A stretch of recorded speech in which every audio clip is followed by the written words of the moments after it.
चलेगा। हमारा क्या होगा कि मैं पूछूंगा पहले सवाल, उसके बाद मोदी जी, फिर योगेंद्र जी, फिर मैं वापस दो तीन जिले की पूछ लूंगा चीजें। शुरू करते हैं हम। आप कंफर्टेबल हैं बिल्कुल मनीष जी? जी सर, नमस्कार। नमस्कार। आपने अपनी हॉबी में लिखा है कविता लेखन। जी सर। कविता लेखन कब से शुरू किया आपने? सर मैं जब क्लास थर्ड में था, 2003 में, तब से मैं इस पे प्रेरित हुआ और मैं तब से लिखने लगा। ओके। अच्छा, मुझे ये बताइए कि कविता होती क्या है? जैसे मैं कोई भी चीज लाइन तो कलम हाथ में लेकर दो शब्द लिख देता हूँ, क्या वो कविता हो गई? अ, नहीं सर, कविता भावों की अभिव्यक्ति है, जिसमें एक निश्चित क्रम होता है। अलग अलग इसके सर प्रकार होते हैं, गीत होता है, छंद होता है, गजल होती है। ये सब कविता के ही रूप हैं। तो केवल दो लाइनें होती हैं, तो हालांकि वो भी कविता का रूप ही है, लेकिन वो दूसरा रूप है सर। ओके। चलिए, कौन सी भाषा में कविता लिखते हैं आप? सर मैं हिंदी भाषा में लिखता हूँ सर। राजस्थानी में नहीं लिखते? सर राजस्थानी में पढ़ता हूँ मैं। मैं लिखा नहीं सर एक राजस्थानी में। लिखा नहीं। आपकी पहली कविता, उसका शीर्षक बताइए आप मुझे। सर जो पहली कविता थी, इसका शीर्षक था देश आजाद हो गया। देश आजाद? 2003 में लिखी थी। देश आजाद हो गया। आजाद हो गया देश। चलिए, अंतिम कविता कौन सी थी जिसका शीर्षक आप बताना चाहेंगे? सर अंतिम कविता थी सर मेरी, जो मैंने अभी हाल में लिखी है, वो है मैं और मेरा जीवन। आप और आपका जीवन। ओके। जी सर। आप और आपके जीवन में कोई तारतम्यता दिखाई देती है आपको? जी सर, जो मेरा नेचर है और जो मेरे जीवन में अभी जो घटनाएं चलती हैं, वो बिल्कुल समान है और उसमें बहुत सी समानता है। बहुत समानता है। चलिए, तो पहले आपने लिखा आजादी के ऊपर, फिर आप अपने ऊपर आ गए, तो ये विषय बदलते रहते हैं आपके? जी सर, जब मैं खुद को मोटिवेट करने के लिए लिखता हूँ, और जो मैंने खुद अभी लास्ट जो लिखी है, वो मैंने खुद को मोटिवेट करने के लिए लिखी है सर। खुद को मोटिवेट। ओके। मुझे राजस्थानी कुछ कवियों के नाम बताइए आप। जी सर। सर कन्हैयालाल जी सेठिया, हम्म। सूर्यमल मिश्रण, हम्म। और इसके अलावा सर केसरी सिंह जी बारड को भी हम जानते हैं, जिन्होंने चेतावनी टुंडिया लिखी। अ, ठीक है। ये प्रमुख सर कवि हैं। हाँ, प्रमुख कवि है। मुझे आप कन्हैयालाल सेठिया जी की एक कविता है धरती धोरारी, सुनी है आपने? जी सर। उसकी याद है, भावार्थ याद है आपको? जी सर, याद है मेरे को। उसमें एक कहते हैं कि नारा नागोरी हिदता था मधवा ऊंट अणु ता खा था। सुना है आपने? हाँ सर, मैंने पूरी कविता सुनी है, और उसमें कुछ पंक्तियां मुझे याद है। पूरा उसका भावार्थ मुझे से याद नहीं है। आपको कौन सी पंक्तियां याद है? मुझे आप नाम बताइए, कौन सी पंक्तियां याद है?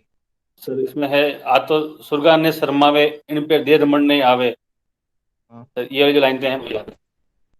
इसमें एक बादलों को लेकर, घनघोर बादलों को लेकर कुछ पंक्तियां, वो याद है?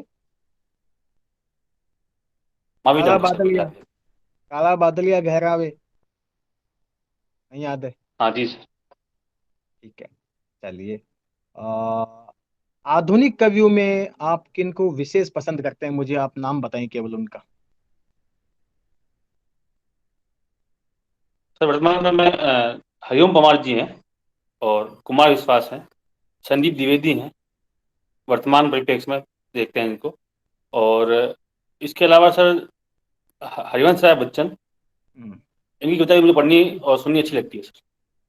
कुमार विश्वास जी एक विशेष एक ओकेजन था उस समय, एक उन्होंने कविता के कुछ अंश सोशल मीडिया पे शेयर किए थे।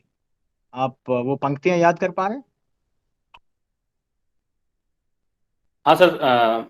और आप सर, आपका जो भावार्थ, वो उन पंक्तियों से एक है जो दौलत ना अता करना मोहल्ला शायद तक। नहीं नहीं नहीं। 370 जब अबोलिश हुआ था हमारे संविधान इसने जी पार्लियामेंट में, सर। जब उस जी दिन सर, उन्होंने कुछ उसमें ट्वीट किया था, उसमें वो सर क्या उनका था? एक ट्वीट। जी सर, उनका ट्वीट आया था। वो सर इस तरह से था कि द्वंद कहाँ तक पाला जाए, युद्ध कहाँ तक टाला जाए, तू भी राणा का वंशज है, फेंक जहाँ तक भाला जाए। चलिए आगे शुरू कीजिए। मोदी जी, मोदी जी आप कीजिए एक बार, योग साहब बाद में आएंगे। मनीष जी देख पा रहे हैं आप मुझे? सर नमस्कार। आप की एजुकेशनल क्वालिफिकेशंस क्या हैं? सर मैंने ग्रेजुएशन किया हुआ है बीटेक मैकेनिकल इंजीनियरिंग में जयपुर से। और वर्तमान में मैं सर एलआईसी ग्रुप में कार्यरत हूँ। कौन से ईयर में किया आपने बीटेक? सर 2016 में मैंने पास किया। अच्छा, कौन से कॉलेज से? सर पूर्णिमा कॉलेज इंजीनियरिंग जयपुर। अच्छा अच्छा, तो मैं ये देख रहा हूँ कि 70% बच्चे हमारे पास बीटेक वाले ही आ रहे हैं आरएएस के लिए, ऐसा क्यों है?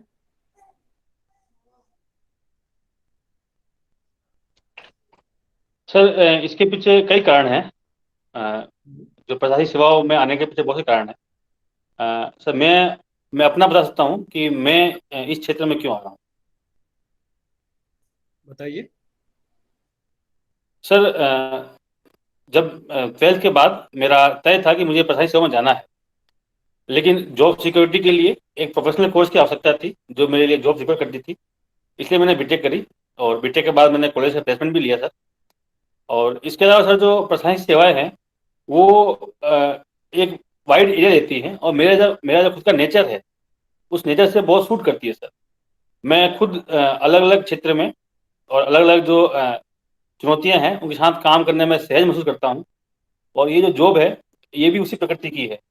इसके अलावा सर समाज में जो प्रतिष्ठा है इस सेवा की और आर्थिक रूप से जो इसमें सबलता दी जाती है, ये भी सर मुझे इसकी ओर आकर्षित करती है। इसलिए सर मैं इस फील्ड की ओर आया हूँ। मतलब आप स्वार्थ से प्रेरित हो रहे हो, आप प्रतिष्ठा की तरफ देख रहे हो, आप आर्थिक जो लाभ है उनकी तरफ देख रहे हो, तो फिर ये चीजें तो आपको सर दूसरे सेक्टर में भी मिली जाएंगी। सर ये जो बहुत से कारण हैं इस क्षेत्र में आने के लिए, उसमें से ये भी एक कारण है। जो पहला प्रमुख कारण है जैसे मैंने बताया सर कि मेरी जो खुद की जो मेरा व्यक्तिगत मेरी प्रकृति है और इस जॉब की जो प्रकृति है, इस जॉब का जो नेचर है, वो दोनों समानता रखते हैं। यहाँ भी चुनौतियाँ हैं, यहाँ भी डाइवर्सिटी है सर बहुत ज़्यादा। और ये चीज़ें सर मुझे आकर्षित करती हैं। तो मैकेनिकल इंजीनियरिंग का क्या यूज है आपके इस एडमिनिस्ट्रेशन में, या कोई यूज ही नहीं है, बस बैकअप प्लान ही था वो? सर आज जब हम ई गवर्नेंस की बात करते हैं, मिनिमम गवर्नेंस की बात करते हैं, तब मैकेनिकल इंजीनियरिंग प्रशासन में बहुत उपयोगी है। जैसे सर मैंने ऑपरेशन रिसर्च पढ़ा हुआ है। इसके अलावा सर मैंने प्रोडक्ट लॉन्चिंग पढ़ा हुआ है। मैंने सर जो टेक्निक्स यूज की हुई हैं मैं इंजीनियरिंग के दौरान, जो मैंने सॉफ्ट स्किल सीखी हैं, वो मुझे सर प्रत्यक्ष और अप्रत्यक्ष रूप से प्रशासन में बहुत हेल्प करेगी। आप मुझे 3 अलग अलग क्षेत्रों के एकदम सटीक उदाहरण दे सकते हो 1 लाइन में कि भी कैसे आप यूटिलाइज करोगे? जी सर। सर जैसे मैंने इंजीनियरिंग के दौरान क्वालिटी कंट्रोल में सिक्स सिग्मा कॉन्सेप्ट पढ़ा था। सिक्स सिग्मा कॉन्सेप्ट से मैं जो प्रशासन में सर्विस डिलीवरी हो रही है उसमें जो सर्विस को अच्छे से उनको प्रोवाइड कर सकता हूँ और जो कस्टमर सेटिस्फेक्शन है उसको मैं प्राप्त कर सकता हूँ। इसके अलावा सर जो मैंने प्रोडक्शन इंजीनियरिंग के अंदर मैन मशीन और मटेरियल के बारे में पढ़ा था, जहाँ मुझे कम रिसोर्सेज से मैक्सिमम आउटपुट देना होता था। प्रशासन में भी ऐसा ही होता है, संसाधनों की कमी होती है और हमें आउटपुट देना होता है। तो ये भी स्किल मेरे अब काम आएगी। इसके अलावा सर मैंने कंप्यूटर इंजीनियरिंग के दौरान जो सॉफ्ट स्किल सीखी थी और जो मैंने सॉफ्टवेयर काम किया था उसका यूज मैंने वर्तमान में भी जॉब के दौरान किया है। और जो ई गवर्नेंस है उसके दौरान वो चीजें मेरे काम आएंगी सर। ओके, ये एंट्रोपी क्या होती है? सर एंट्रोपी किसी तंत्र की अ, अव्यवस्था होती है सर, उसकी ऊर्जा होती है सर।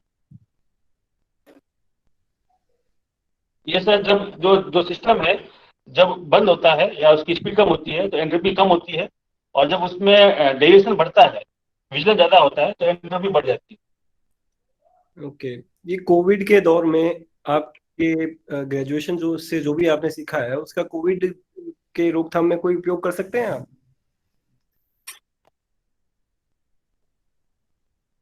जी सर, बिल्कुल इसका उपयोग है। सर, जो प्रबंधकीय गुण मैंने इंजीनियरिंग के दौरान सीखे हैं, वो बहुत उपयोगी हैं वर्तमान में। जो अलग अलग डिपार्टमेंट है, पुलिस, चिकित्सा और नगर पालिका स्वायत्त शासन, इनको कोऑर्डिनेट करने के लिए बहुत आवश्यक है सर। इसके अलावा सर, हम देख रहे हैं कि वर्तमान में कोविड के दौरान जो वीडियो कॉन्फ्रेंसिंग हो रही है, जो ऑनलाइन सेमिनार हो रहे हैं, वो सारे सॉफ्ट स्किल और जो टेक्निकल स्किल्स हैं उन पे आधारित हैं।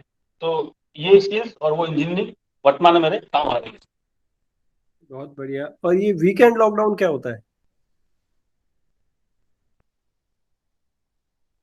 सर, वीकेंड लॉकडाउन से तात्पर्य ये है कि सप्तांत जो शनिवार और रविवार का दिन है, उस दिन जो सारे काम काज हैं, उन जो विशेष आवश्यकता वाले को छोड़कर, इमरजेंसी को छोड़कर, उन्हें पूर्ण रूप से बंद करना। तो उसका लाभ क्या होगा वीकेंड लॉकडाउन का? सर, आमतौर पे देखा जाता है कि सप्तांत वीकेंड पे मार्केट में, और जैसे हॉलीडे के रूप में मार्केट में रश रहता है। उस रश को रोकने के लिए, भीड़ को नियंत्रित करने के लिए सरकारों द्वारा वीकेंड लॉकडाउन का कंसेप्ट लाया गया है। इसके साथ ही सर, इसका एक और भी महत्व है। इसके माध्यम से लोगों में जागरूकता आती है और वे आवश्यक कार्य होने पे ही घरों से बाहर निकलते हैं। तो आपको क्या लगता है प्रभावी कौन सा ज्यादा है, नाइट कर्फ्यू ज्यादा प्रभावी है कि वीकेंड लॉकडाउन ज्यादा प्रभावी है? सर, अ, किसी भी सिस्टम की या किसी भी तंत्र की, जैसे लॉकडाउन हो गया या नाइट कर्फ्यू हो गया, इसकी प्रभाविता लोगों की जागरूकता पर निर्भर करती है। जहां लोग जागरूक हैं, वहां पे नाइट कर्फ्यू भी उपयोगी सिद्ध होगा, और जहां लोग कम जागरूक हैं और अवेयर कम है, वहां लॉकडाउन ही लगाना पड़ेगा। चलिए, बहुत बढ़िया। नेक्स्ट मेंबर आ जाइए। योगेंद्र जी। धन्यवाद। मनीष जी, सुन पा रहे हैं आप मुझे? हेलो, आवाज आ रही है मेरी? नमस्ते। अच्छा, हाँ सर, आप बीटेक आपने किया है, आपकी हॉबी है पोएट्री लिखना, तो दोनों चीजों में कहीं आपको स्वयं को विरोधाभास नजर नहीं आता कि पोएट्री तो अक्सर कहते हैं कि ये तो जो सर, नहीं, मुझे ऐसा नहीं लगता है। बताइए, आप बताइए, विरोधाभास क्यों नहीं लगता आपको? जी सर, मुझे ऐसा नहीं लगता, क्योंकि सर, जो कविता लेखन है वो विचारों की अभिव्यक्ति है, और विचार हर व्यक्ति के होते हैं, वो किसी भी क्षेत्र से संबंधित हो, किसी भी फील्ड से हो। आपने और कहा विचारों विचारों को की एक अभिव्यक्ति है। क्रमबद्ध।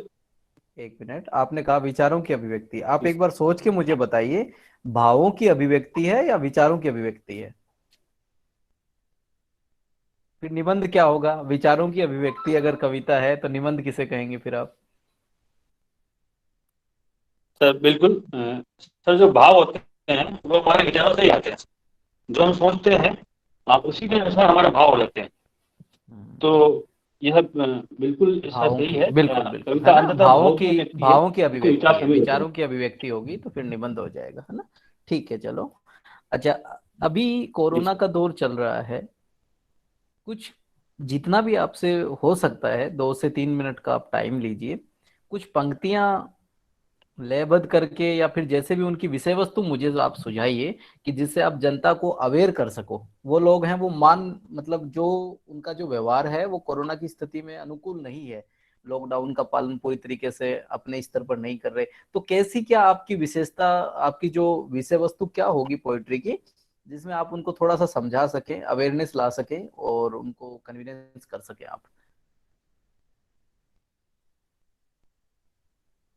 जी सर, मैं कुछ सेकंड चाहूंगा इसलिए सोचने के लिए। आराम से।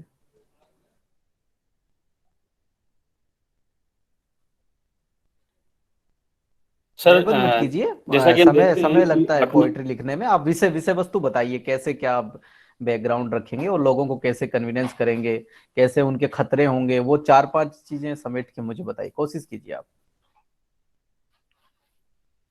जी सर,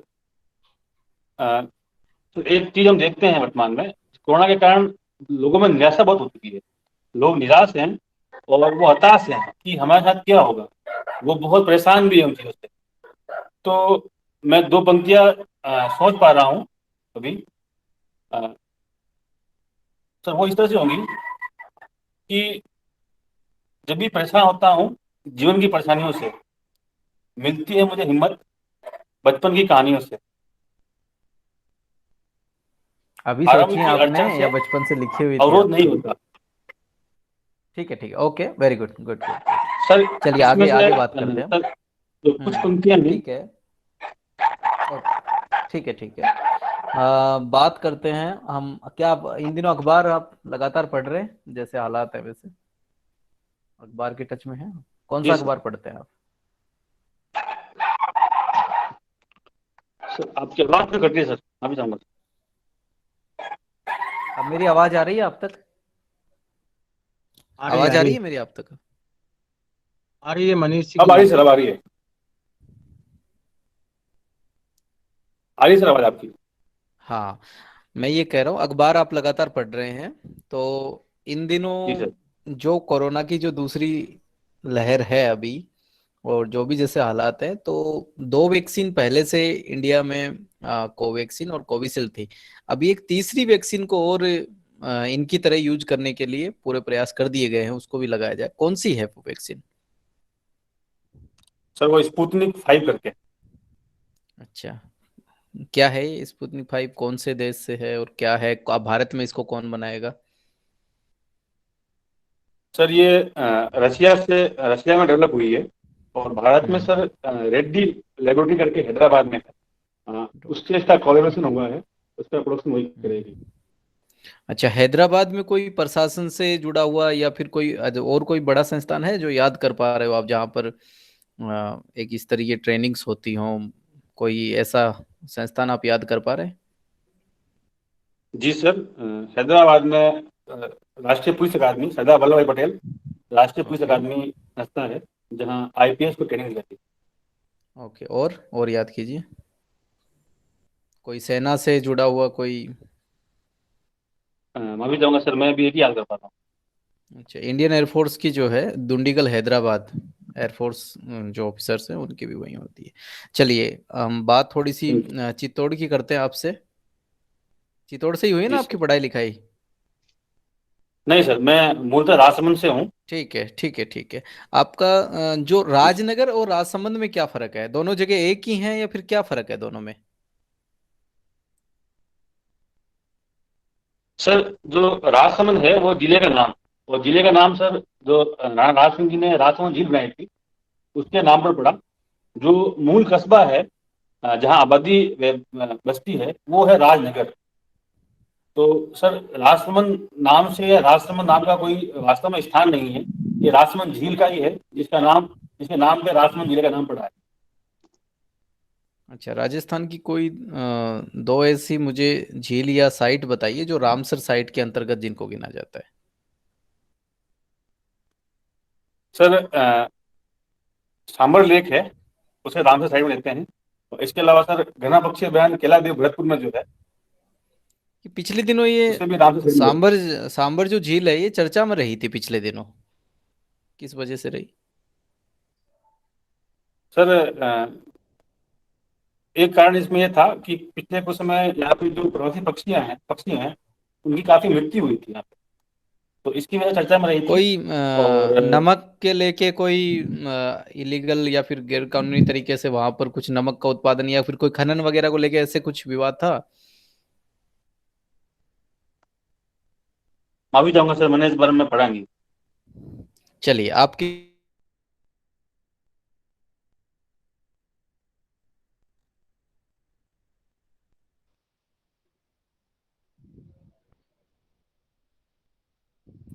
आवाज नहीं आई थी। सर आपकी आवाज आई नहीं कोई सर, बात नहीं, बिल्कुल कट गई थी। मैं कंटिन्यू कर देता हूँ। आपके आपके आदर्श आपके आदर्श व्यक्तित्व कौन है? हेलो।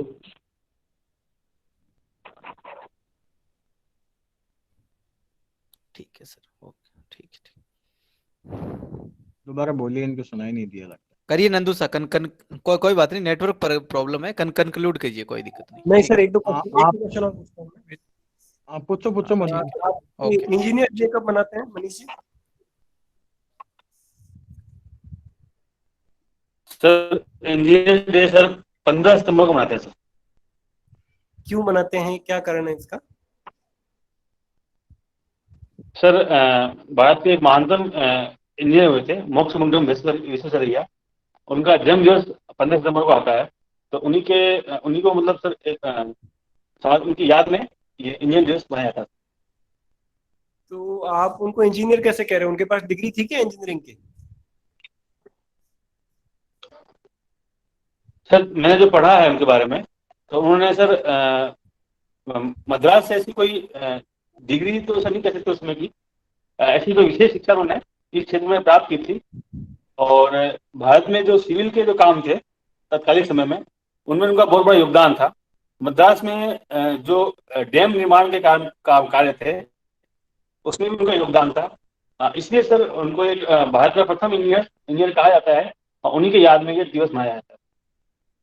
ठीक है मनीष जी, उन्होंने पुणे का एक कॉलेज था, कोई साइंस एंड टेक्नोलॉजी कॉलेज ऐसा कुछ, पुणे का, वहां से उन्होंने सिविल इंजीनियरिंग में इंजीनियरिंग की थी बाकायदा। पहली पहले मद्रास से पढ़ाई की थी, उसके बाद सिविल इंजीनियरिंग की थी उन्होंने पुणे से, तो आप ध्यान रखना इस बात को। बाकी डैम्स का और जी sir, thank you agriculture sir. था उनका। हाँ मनीष। एक मेरा सवाल है, मतलब आपसे इंटरव्यू कंक्लूड हो गया, खत्म हो गया अपना। ये मैं जो एक आपने कारण बताया था ना कि इंजीनियरिंग मैंने इसलिए की थी कि मुझे तो रोजगार चाहिए था वो और सर मेरा सर वो कुछ कुछ हाँ सर। जिले वो से नंदू सवाल सिंह थे सर कुछ मोदी सवाल जी। पूछने बाकी थे। अच्छा, और पूछने क्या सर? Sorry sorry. हाँ, थोड़े से। हाँ। आप मुझे ये बताइए कि राजसमंद जिले के लिए अभी बजट में औद्योगिक विकास के संदर्भ में कुछ सरकार ने विशेष घोषणाएं की हो, आपको याद आ रही हो? सर बजट में जो रिको क्षेत्र है, बग्गड़ रिको एरिया, उसके लिए सरकार ने घोषणाएं करी हैं। और बाकी सर मैं माफी चाहूंगा सर, याद नहीं कर पा रहा हूँ। रिको ने बोला है कि हम एक पर्टिकुलर लेवल पर रिको के जो औद्योगिक क्षेत्र हैं वो बनाएंगे। किस लेवल पर होंगे, जिले में कितने लगभग, आप याद कर पा रहे हैं कुछ इसके बारे में? जी सर, जो बजट में घोषणा थी, अ, उसमें उसके अनुसार ब्लॉक लेवल पे रिको एरिया डेवलप करेगा। हम्म, ठीक है। चलिए, मुझे आप बताइए, राजसमंद के एक सरपंच बहुत चर्चित थे, उनका नाम जानते हैं आप? जी सर, श्याम सुंदर जी पालीवाल वर्तमान में काफी चर्चा में रहे थे। ठीक है। उन्हें ठीक है मैं जी नाम सर, ही बताना आपने इनके साथ। इनको पद्मश्री दिया गया था, इनके साथ किन किन लोगों को पद्मश्री दिया गया, उनके नाम बताइए। अ, जी सर, एक अर्जुन सिंह की शेखावत है, हम्म, और एक राजा खां या बाला खां, सर मैं उनका नाम प्रॉपर याद नहीं कर पा रहा हूँ। ठीक है। अ, ओके। मुझे ये बताइए कि आपने पैदल चाल में ब्रॉन्ज मेडल जीता है, जी सर। किस दिन जीता, वो दिन बताइए मुझे आप। सर ये 27 सितंबर 2009 का दिन था। 27 सितंबर 2009। ठीक है। जी सर। इसके बाद में आप रुक गए, उसके बाद पैदल चले ही नहीं बिल्कुल, उसके बाद कुछ जीता क्या? जी सर, नहीं सर, इसके बाद भी सर मैंने 2 से 3 राज्य स्तरीय प्रतियोगिता में भाग लिया, और वहाँ भी सर वहाँ मेरा प्रदर्शन अच्छा था, लेकिन मैं कोई पदक प्राप्त नहीं कर पाया। ठीक है। ठीक है। और मुझे सर आप अंतिम अंतिम सवाल है मेरा आपसे। एक नगरपालिका से संबंधित विधेयक पारित किया है हमारे, सॉरी, अधिनियम बना है राजस्थान गवर्नमेंट का, वो आप याद है आपको क्या है? सर हाल के दिनों में सर, या जी सर, अभी वर्तमान में एक अधिनियम पारित किया है, जिसमें जो मनोनीत पार्षद हैं उनकी संख्या के संदर्भ में है सर। ठीक है, और क्या है? सर इसके अलावा एक विधेयक इसमें और पारित किया है, जिसमें नगर पालिकाओं द्वारा जारी जो पट्टे हैं उनको निरस्त करने की शक्ति भी नगर पालिकाओं को दी गई है वापस, जो पहले सिविल कोर्ट में होती थी। नगरपालिका संशोधन विधेयक 2020 है, इसकी पर्टिकुलर बातों में आपने एक तो ये कहा था कि क्या बोला आपने, मैं सॉरी ये रिकॉल नहीं कर पाऊंगा, मुझे स्पेसिफिक इसकी दो तीन बातें बताइए आप। सर इसमें नगर पालिका संशोधन विधेयक जो 2020 है, अ, इसमें सर एक तो जो मनोनीत पार्षद हैं हम्म। उनकी संख्या के संदर्भ में है, हम्म। पट्टों के संदर्भ में है। हम्म। और सर 2020 में सर एक वो उसका भी था, अध्यक्ष की चुनाव प्रक्रिया का था। ठीक है। ओके। मोदी जी बताइए। Thank you sir.